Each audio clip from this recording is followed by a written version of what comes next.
오늘은 과정의 축복이라는 제목으로 하나님의 말씀 증거하도록 하겠습니다. 드디어 다윗이 이스라엘 전체의 왕이 되었습니다. 그런데 다윗이 이스라엘의 왕이 된 것이 기름 부음이 인생 가운데 3번 있었습니다. 첫 번째는 17살 정도로 추정이 되는데 사무엘상 16장에 사무엘 선지자가 이새의 집에 와서 아들 중에 한 명에게 기름을 붓는다고 그럽니다. 그런데 1번부터 7번 아들까지는 그냥 다 패스하고 8번째 아들 다윗에게 기름을 붓습니다. 13절에 사무엘이 기름 뿔병을 가져다가 그의 형제 중에서 그에게 부었더니, 그래서 17살에 처음으로 기름 부음이 있었습니다. 그리고 한 13년 정도가 지났습니다. 도망을 다니다가 드디어 30살에 헤브론에서 유다 지파의 왕이 됩니다. 그게 사무엘하 2장 4절 말씀입니다. 유다 사람들이 와서 거기서 다윗에게 기름을 부어 유다 족속의 왕으로 삼았더라. 이것이 두 번째 기름 부음입니다. 그리고 다시 7년 반 정도가 지났습니다. 이제 나이는 37살이 되었습니다. 이때 이스라엘 전체의 왕으로 기름을 붓습니다. 그게 오늘 3절 후반절 내용입니다. 그들이 다윗에게 기름을 부어 이스라엘 왕으로 삼으니라. 그러니까 다윗은요, 그냥 하루아침에 왕이 된 것이 아니라 이스라엘 전체의 왕이 될 때까지 시간이 필요했다는 겁니다. 17살, 30살, 37살, 20년에 걸쳐서 3번의 기름 부음이 있었다는 겁니다. 에베소서 1장을 보시면 선택과 예정이라고 하는 것이 나오는데, 선택은 하나님의 주권이라고 생각하시면 됩니다. 그래서 하나님이 하셨다, 그것이 선택이라는 거고, 예정은 무엇인가 하면 과정이 있다는 겁니다. 그래서 하나님이 선택하시고 과정을 통해서 일을 이루신다, 그런 뜻입니다. 그러니까 과정이 있다는 것은 무슨 이야기인가 하면 거기에는 훈련이 있고 학습의 시간이 필요하다는 겁니다. 그러므로 과정이 있어야 된다는 것은 하나님의 사람들에게요, 전부 다 광야의 시간이 필요하다는 겁니다. 우리를 광야의 사람이 되게 만드신다는 겁니다. 다윗을 보시면요, 아둘람 동굴에서의 시간이 있었습니다.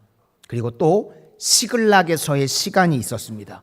그리고 유다 지파의 왕이 된 이후에 헤브론에서 7년 반의 기다림의 시간이 있었습니다. 그러다가 마침내 약속이 성취가 됩니다. 이것이 무엇인가 하면 과정이 있다는 겁니다. 다윗만 그런 게 아니라 우리도 마찬가지입니다. 하나님께서 우리를 택해 주셨습니다. 그래서 우리가 구원받았습니다. 그리고 이제 하나님의 사람으로 만드시기 위해서 반드시 우리 인생 가운데 과정이 있다는 겁니다. 그래서 우리가 훈련받고 학습의 시간이 필요하다는 겁니다. 그럼 궁금한 것이, 다윗이 이 과정을 통해서 뭘 훈련하고 뭘 학습했는가 하는 겁니다. 왜 그런가 하면 다윗을 훈련하시고 다윗을 학습시키셨던 것과 마찬가지로 우리도 이렇게 훈련받고 이렇게 학습을 시키신다는 겁니다. 그러니까 이 길이요, 내가 가야 될 길이라는 겁니다. 그래서 뭘 학습하시고 뭘 훈련시키시는가, 두 가지입니다. 하나님의 목적은요, 내가 목자가 되기를 원하신다는 겁니다. 목자가 되기를 원하시고, 또 하나는 언약의 사람이 되기를 원하신다는 겁니다. 그래서 이 두 가지가요, 하나님께서 과정 속에서 우리를 만들어 가시기 원하시는 가장 중요한 내용이라는 겁니다. 차례대로 이 두 가지 내용 살펴보도록 하겠습니다. 첫 번째 내용이 무엇인가 하면 목자가 되기를 원하신다는 겁니다. 그래서 2절 뒷부분에 보시면 내 백성 이스라엘의 목자가 되며, 이런 말씀이 나옵니다. 그 다음에 주권자가 되리라. 그러니까 어떤 주권자인가 하면 목자 같은 주권자가 되기를 원하신다, 그런 이야기라는 겁니다. 다윗이 10대일 때 사무엘 선지자가 와서 사무엘상 16장에서 이새의 집에 기름을 붓는다 그럽니다. 아들 중에서 기름 부을 자가 있다. 그런데 이 아마 아들들이요, 키도 다 크고 용모가 좋았던 것 같습니다. 그래서 1번 아들 엘리압이 나오자마자 사무엘 선지자가요, 그냥 바로 기름을 부어버리려고 그랬습니다. 그런데 하나님이 아니라고 말씀하십니다. 그러니까요, 우리 인간은 자기가 생각할 때 멋지고 드러낼 만한 것이 하나님 앞에서는요, 별것이 아닐 수도 있다는 겁니다.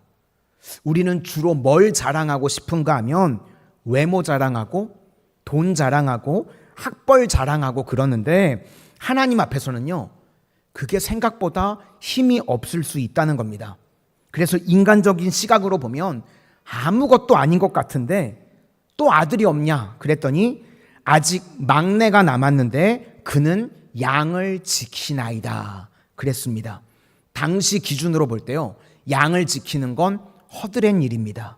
천한 일이고요, 아들 취급도 안 한 겁니다. 양치는 일이 당시에 그런 일이었다는 겁니다. 그런데 하나님 보시기에 이게 귀중한 일이라는 겁니다. 하나님은 뭘 보시는가 하면 이스라엘의 지도자는 목자 같은 지도자를 삼기를 원하셨는데, 지금 다윗이 뭘 하고 있죠? 목동입니다. 양을 지키나이다. 그래서 그게 마이너스가 아니라 큰 플러스가 된다는 겁니다.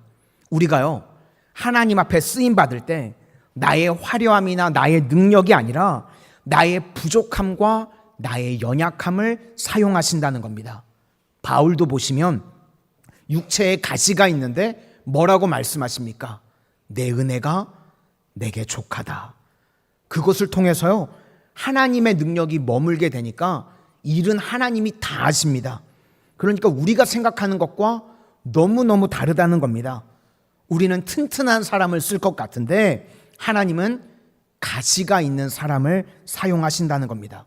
왜 그런가 하면 능력은 하나님이요, 얼마든지 있으신 겁니다.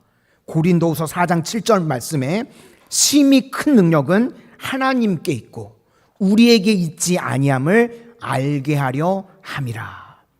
우리는요, 나할라, 하나님께서 내게 주신 기업이 있는데 그것이 내가 해야 될 사명이고 내가 지켜야 될 땅입니다. 그런데 기업 플러스 동행입니다. 하나님이 동행해 주시면 동행하시면서 능력도 주시고 보호도 해주시고 그런다는 겁니다. 그래서 우리가 아까 불렀던 찬송가 435장 1절 가사가 중요한 겁니다. 우리는요, 기업과 동행이 손을 잡아야 됩니다. 내 기업만 있다고 되는 게 아니라 하나님께서 동행해 주시면 다 이룰 수 있다는 겁니다. 그것을 배우는 것이요, 목자라는 겁니다. 하나님께서 원하시는 왕의 모습은 권력자의 모습이 아니라 목자의 모습이 돼야 된다는 겁니다. 왜 그런가 하면 백성들이요, 다 양 같은 겁니다. 양의 속성은 우리가 많이 들어서 다들 아시죠? 양은 무기력한 존재입니다. 그렇게 무기력하면 겸손이라도 해야 되는데요, 되게 어리석고 교만합니다. 양은 넘어지면요, 스스로는 못 일어난다고 합니다. 그러니까 목자가 건져줘야지 일어날 수 있고, 그리고요, 시력도 엄청 나쁘다 그럽니다. 그래서 양은 본 것을 따라가는 게 아니라 앞에 양이 음매음매 거리면 그 소리를 듣고 따라간다고 이야기를 합니다. 거기다가 털을 깎아주지 않으면요, 털 때문에 움직이지도 못합니다. 그러니까 양은요, 자기가 할 수 있는 게 아무것도 없습니다. 또 고집은 얼마나 센지, 이게 눈에 뵈는 것도 없는 놈이요, 맨날 양떼를 떠납니다. 미치겠죠? 그래서 맨날 길 잃어버리고 목자는 그 양 찾으러 다녀야 되고.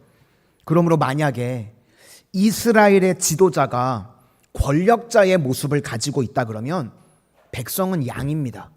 그렇게 되면 백성 다 죽게 되는 겁니다. 그런데 이 무기력한 양떼들을 이끌기 위해서 목자 같은 지도자가 필요하다는 겁니다. 그래서 하나님 보시기에 다윗이 적임자였습니다. 그리고 과정을 통해서요, 목자가 되는 훈련을 받게 되더라는 겁니다. 신약에도 보시면요, 예수님께서 자기를 나는 목자라고 소개를 하십니다. 요한복음 10장을 보시면 나는 선한 목자라.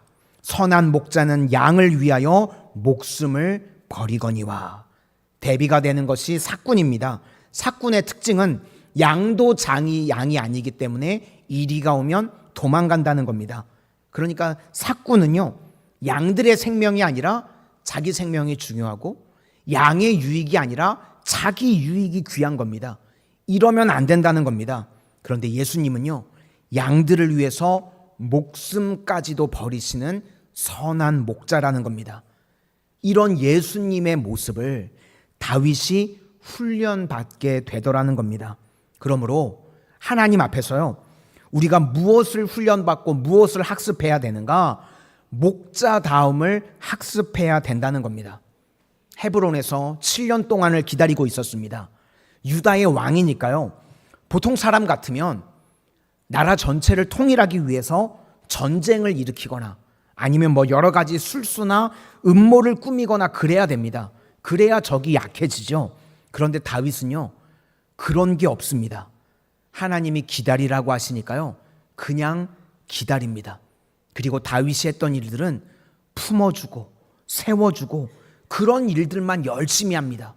그랬더니 나중에 12지파의 장로들이 와서 이스라엘 전체의 왕으로 추대하는 형식으로 세워지게 되더라는 겁니다. 그러니까 하나님께서 다윗을 7년 동안 훈련시키신 내용이 무엇인가 하면 에베소서 4장 2절 표현에 의하면 하나 되게 만드는 성품으로 만드신 겁니다. 에베소서 4장 2절에 네 가지가 나오는데 겸손, 온유, 오래 참음, 용납, 이런 훈련들을 시키셨다는 겁니다. 우리도 마찬가지입니다. 하나님께서 높이시고 하나님께서 우리를 사용하시기 전에 성품 훈련을 시키신다는 겁니다. 이 네 가지 간단하게 요약하면 겸손은 무엇인가 하면 남을 높이는 겁니다. 우리는요, 남을 높이는 인생이 되는 겁니다. 특별히 나는 주만 높이리, 예수님을 높이는 겁니다. 그러면 자동적으로 내가 낮아지게 되겠죠. 그것이 겸손입니다. 그래서 겸손한 자에게는 은혜가 임합니다. 은혜의 능력이요, 삶 가운데 나타나게 된다는 겁니다. 그래서 다윗을 보시면요, 항상 남을 높입니다. 사울이 평생 원수였는데 사울이 죽었다 그러니까요, 울면서 그는 용사였다고 그를 높입니다. 아브넬이 죽어도 애도하면서 울고 이스보셋이 죽었는데도 그를 품습니다. 계속해서 남을 높입니다. 그게 겸손한 다윗의 모습이니까요, 하나님의 은혜가요 떠나지를 않습니다. 저는 우리 성도님들도 평생에 하나님의 은혜가 떠나지 않는 겸손한 자들이 되실 수 있기를 소망합니다. 또 온유라는 것은 자기 권리를 대수롭지 않게 여기는 겁니다. 마귀가 우리를 넘어뜨릴 때요, 권리를 주장하라 이렇게 나옵니다. 이거 얼핏 들으면 되게 아름다워 보입니다. 예를 들어서 소수의 권리가 중요해, 약자의 권리가 중요해. 아름답죠? 그런데 잊지 말아야 될 것이 무엇인가 하면 어디를 가든지 권리를 주장하는 곳에 가면 마지막은 분쟁과 갈등입니다. 끝이 안 좋습니다. 내 권리를 주장하니까요, 분명히 갈등과 분열이 일어납니다. 마귀는요, 광명한 천사의 모습으로 와서 마지막에 노리는 게 무엇인가 하면 분쟁과 갈등을 일으키는 겁니다. 반면에 하나님의 성품을 가지고 있는 사람의 특징은 무엇인가 하면 자기 권리는 대수롭지 않게 여기고요, 대신 책임지는 모습으로 나아갑니다. 모세, 이스라엘 백성들을 책임지니까요, 목숨을 걸고 생명책에서 내 이름을 지우신다고 할지라도 하나님, 이 백성들 구원해 주십시오. 책임집니다. 다윗도요, 항상 책임지는 쪽으로 갑니다. 그일라 백성, 당시 왕이 사울인데 내팽겨쳤죠. 그런데 다윗은 책임지고 그들을 살려냅니다. 그렇게 책임지는 모습이요, 온유라는 겁니다. 예수님도 나는 마음이 온유하고 겸손하니, 그게 예수님의 성품입니다. 희생하고 책임지십니다. 우리의 죄를 책임지고 우리를 건지시기 위해서 책임지십니다. 그렇게 책임지는 것, 그게 온유라는 겁니다. 또 오래 참는다는 거, 이건 힘든 일입니다. 긴 고난을 참아내는 거죠. 다윗을 보시면요, 계속해서 인내하면서 참아냅니다. 그리고 용납한다는 건 이게 보니까 임신한다는 뜻이 있습니다. 그러니까 남의 아픔과 문제를 내가 임신해버리고 품는 겁니다. 그게 용납이라는 겁니다. 내가 누구를 용납한다고 그러면요, 그의 약점과 부족함을요 그냥 내 몸속에 넣고 품어버리는 겁니다.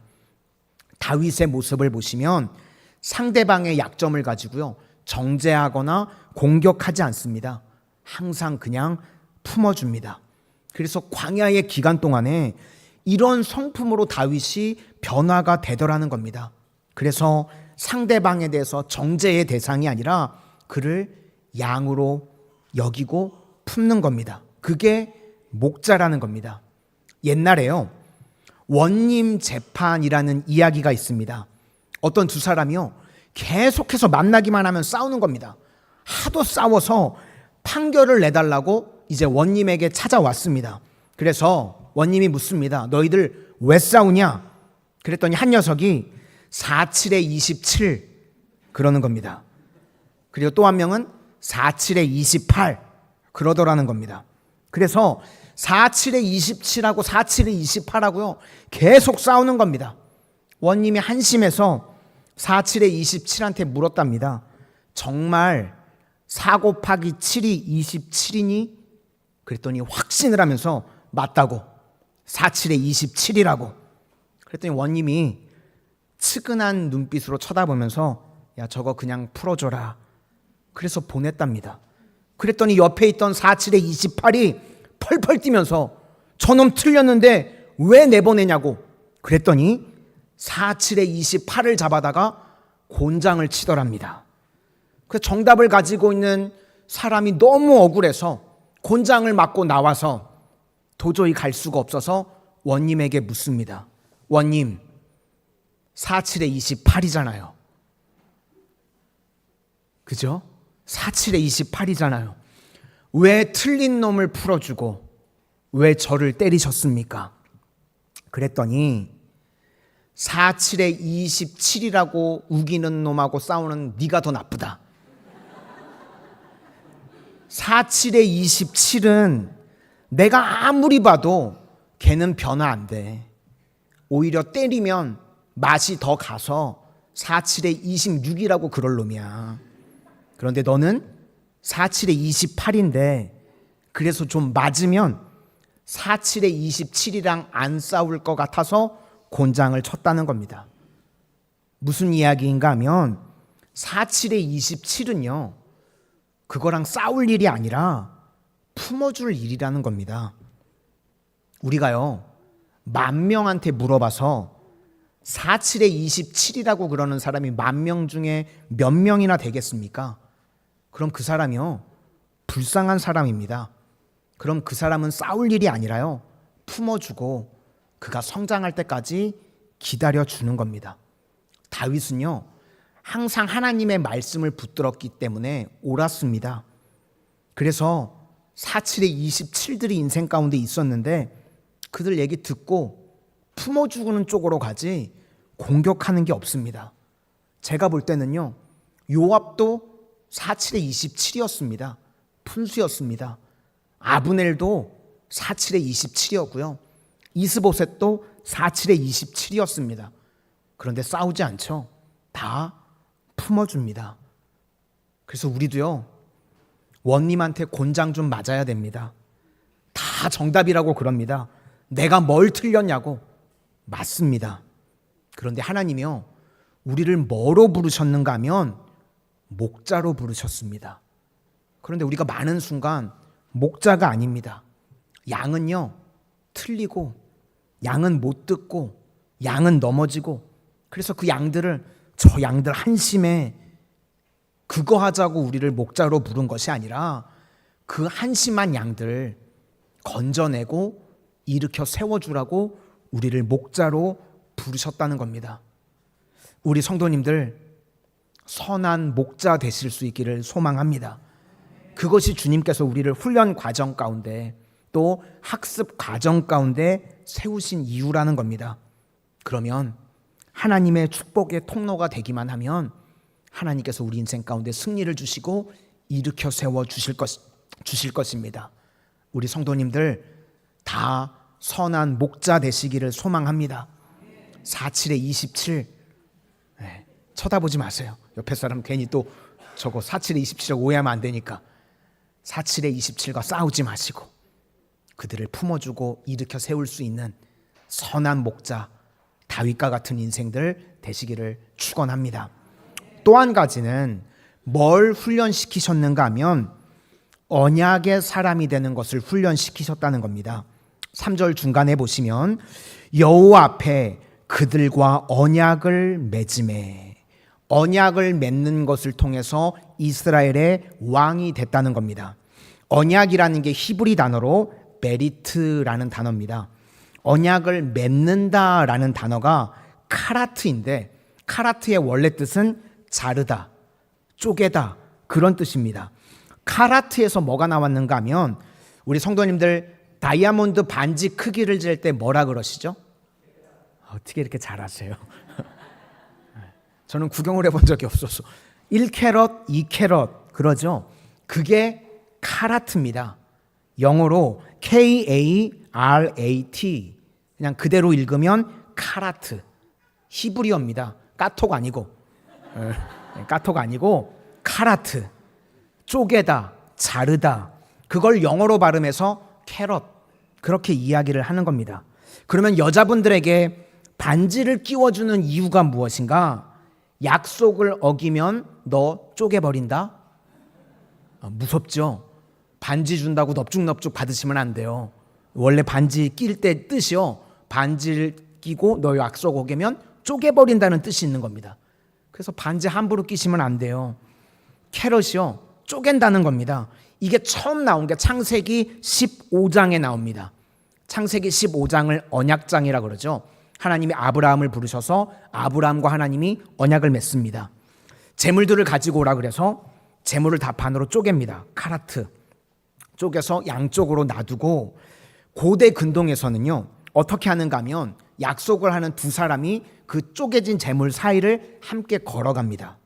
그래서 우리가 약속을 어기면 이렇게 짐승과 같이 쪼개져서 죽겠다는 겁니다.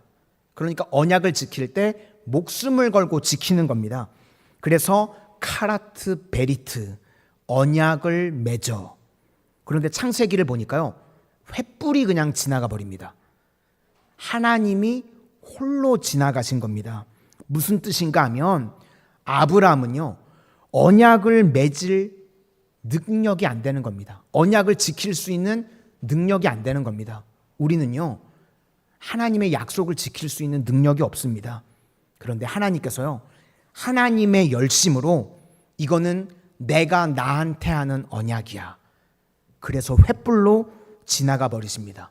창세기 15장에서 이것이 가장 중요한 메시지입니다. 카라트 베리트. 하나님이 홀로 언약을 맺다. 그러니까 우리 인생은 어떤 인생이 되어야 되는가 하면 하나님의 언약을 붙들면 승리하는 인생이 된다는 겁니다. 어떤 사람을 보면요.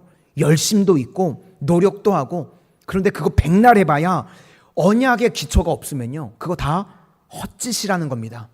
그래서 우리 성도님들은 뭘 붙드셔야 되는가? 목사가요. 뭐 설교를 잘하고 못하고 귀에 듣기 좋은 소리하고 그런 게 문제가 아닙니다. 목사는요. 목숨 걸고 하나님의 말씀을 선포하는 겁니다. 그리고 우리 성도님들은요. 그 하나님의 약속을 붙드는 겁니다. 그러면 흔들리지 않고 항상 승리하는 인생이 된다는 겁니다. 다윗의 인생을 우리가 잘 알죠. 사울 왕을 죽일 수 있는 기회가 2번이나 있었는데 왜 안 죽였습니까? 약속을 붙들었습니다. 여호와의 기름 부은 자를 치는 것은 여호와께서 금하신 일이니라. 우리 사람은요. 환경에 따라서 흔들립니다. 이리 흔들 저리 흔들. 그런데 다윗은 환경에 따라서 움직이지 않습니다. 중심이 있는 사람입니다. 약속의 사람이 되면요. 그렇게 된다는 겁니다. 내 언약에 내 인생을 거는 겁니다. 다윗 주변에 400명의 사람들이 몰려들었는데 요즘으로 하면 다 사회 부적응자들이었습니다. 환난당하고 빚지고 원통한 자들, 사회 부적응자들. 이런 사람들이 400명 내 주변에 있으면 같이 지내다 보면요, 영향을 받게 됩니다.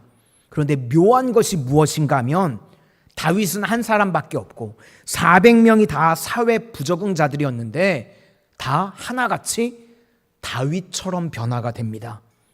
이유가 무엇인가 하면 다윗은 약속의 사람이었기 때문에 그렇다는 겁니다. 명확한 약속이 있으니까요, 흔들리지 않습니다. 오히려 그들에게 예배를 가르치고 그들에게 약속을 가르치고, 그래서 거기서요 기라성 같은 인물들이 다 나오게 되었습니다. 우리는요 어중이 떠중이 100명이 중요한 게 아니라 약속의 한 사람이요 판도를 다 바꾼다는 겁니다. 하나님께서 왜 우리 성도님들을 과정을 통해서 광야의 훈련을 시키시는가 하면 언약을 맺어 언약의 사람이 되게 하시려고 그런다는 겁니다. 약속이 있는 한 사람이요 약속 없는 100만 명보다도 강합니다. 다윗이 도망 다닐 때 블레셋 아기스 왕에게 갔었습니다. 그럼 거기 있으면 압도적인 위력을 가지고 있고 거기 있는 사람들에게 영향을 받고 동화가 되고 그래야 될 것 같은데 다윗은 동화되지 않았습니다. 이유가 무엇인가? 약속 붙들었기 때문에. 그 모든 행동과 말이요 약속에 근거하고 있습니다. 그래서 우리가 성경을 읽을 때도요 어디에 줄을 그으셔야 되는가 하면 약속의 줄을 긋는 겁니다. 하나님의 약속은요 반드시 성취가 됩니다. 그래서 약속 붙들면 승리하는 종이 될 수 있다는 겁니다. 우리 인생에요 우리가 해결할 수 없는 문제가 두 가지가 있습니다. 죄의 문제, 죽음의 문제. 그런데 예수님이 약속하셨습니다. 이게 어떻게 해결이 되는가? 마태복음 26장 28절 말씀에 이것은 죄 사함을 얻게 하려고 많은 사람을 위하여 흘리는 바 나의 피 곧 언약의 피니라. 죄 사함을 얻게 하는 언약의 피라는 겁니다. 이게 약속의 피입니다. 그래서 우리가 죄 사함을 받는 이유가요 내게 근거한 것 아니라는 겁니다. 예수님이 약속하셨습니다. 예수님을 믿으면 그 피로 내 죄를 씻어 주십니다. 그래서 우리가 안도할 수 있는 겁니다. 또 하나 죽음의 문제. 요한복음 5장 24절에 내 말을 듣고 또 나 보내신 이를 믿는 자는 영생을 얻었고 심판에 이르지 아니하나니 사망에서 생명으로 옮겼느니라. 우리는요 지금 당장 죽어도 다시 살아납니다. 주님이 약속하셨습니다. 당장 죽는다고 할지라도 우리가 안도할 수 있는 이유가 어디에 있는가? 주님의 약속에 있습니다. 그래서 흔들리지 않는다는 겁니다. 내 말을 듣고 또 나 보내신 이를 믿는 자는 영생을 얻었고 사망에서 생명으로 옮겼느니라. 주님이 약속하셨습니다. 그리고 우리는 그 약속을 믿는 것입니다. 그런데 세상에 약속이 없는 사람들을 보면 어떻게 사는가 하면 본능으로 삽니다. 본능은요 두 가지입니다. 좀 여건이 좋으면 욕심, 아니면 두려움. 세상 사람들을 보시면요 그들의 선택은 딱 둘 중에 하나입니다. 욕심 아니면 두려움. 어떨 때는 내 욕심과 하나님의 뜻이 일치할 때가 있죠. 그럴 때는 순종합니다. 그런데 하나님의 뜻과 내 뜻이 다를 때 그럴 때는 불순종합니다. 욕심 따라갑니다. 그래서 어떨 때는 잘 되는 것 같이 보이다가 또 어떨 때는 떨어지는 것 같이 보이고 맨날 오락가락합니다. 약속의 사람이 되지 않으면 이런 모습이 된다는 겁니다. 또 하나는 두려움인데 누가 두려움을 주면요 세상 사람들은요 무조건 두려움 회피하는 쪽으로 가게 돼 있습니다. 그런데 약속의 사람들은 내 목숨을 빼앗아 간다고 할지라도 순교의 길이 있다고 할지라도 그 길을 걸어갑니다. 왜 그런가 하면 약속이 있기 때문에. 이제 주님이 설교를 끝내야 되지 않겠냐고 사인을 주시는 것 같은데 거의 끝나갑니다. 네. 초대교회 성도들 다 순교했습니다. 왜 그렇습니까? 약속이 있고 사명이 있었기 때문에 은혜의 복음 증언하는 일을 마치려 하면은 내 생명조차 조금도 귀한 것으로 여기지 아니하노라. 약속 붙든 겁니다. 그래서 광야가 우리에게 주는 축복이 무엇인가 하면 약속의 사람이 되게 하신다는 겁니다. 약속은 누가 주시죠? 하나님이 주십니다. 이거는요, 하늘이 두 쪽이 나도 반드시 이루어집니다. 하나님의 약속이기 때문에. 그래서 우리가 약속 붙들면 승리하고 일어서게 된다는 겁니다. 우리 성도님들 다 약속의 사람이 되시기를 바랍니다. 그러면 인생 가운데요, 능히 승리한다는 겁니다.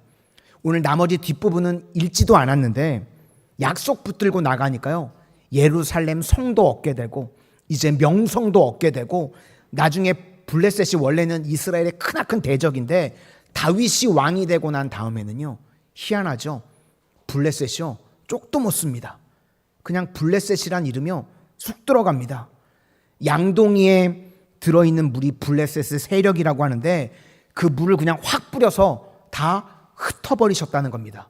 흩어버렸다는 걸 브라심이라고 하고, 이 바알은 블레셋의 신들이죠. 그래서 20절에 여호와께서 물을 흩으심 같이 내 앞에서 내 대적을 흩으셨다 하므로 그곳 이름을 바알 브라심이라 부르니라.